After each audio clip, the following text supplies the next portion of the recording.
ઉનાળાના વેકેશનનો પ્રારંભ થતાં શહેરમાં ઉત્તર ભારતીય શ્રમિકો પરિવાર સાથે માદરે વતન જઈ રહ્યા છે. તેના લીધે શહેરના ઉધના રેલવે સ્ટેશન પર હૈયે હૈયું દળાય એવી ભીડ જોવા મળી રહી છે. પ્રવાસીઓ ટ્રેનની રાહ જોઈને રેલવે સ્ટેશન પર પડ્યા રહે છે.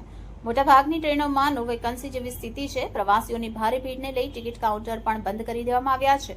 તેમજ બંદોબસ્ત માટે રેલવે પોલીસના જવાનો ફરજ બજાવી રહ્યા છે. પ્રવાસીઓના ધસારાને પહોંચી વળવા માટે એક્સ્ટ્રા ટ્રેન દોડાવવાની માંગ ઉઠી છે.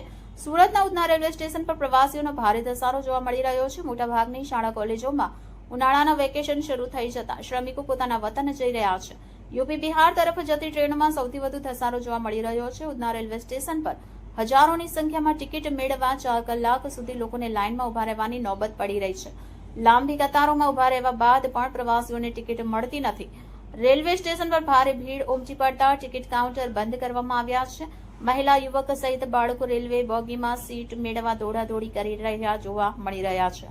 સુરત શહેરમાં રોજગારી અર્થે આવેલા યુપી બિહાર સહિતના રાજ્યના લોકોને ઉનાળાના વેકેશનમાં પોતાના વતન જવા માટે ટ્રેનના અભાવે પશુઓની જેમ મુસાફરી કરવી પડી રહી છે. ઉત્તર પ્રદેશ જતી અંત્યોદય ટ્રેનની હાલત જોઈને કોઈ પણ વ્યક્તિને પરસેવો છૂટી જશે.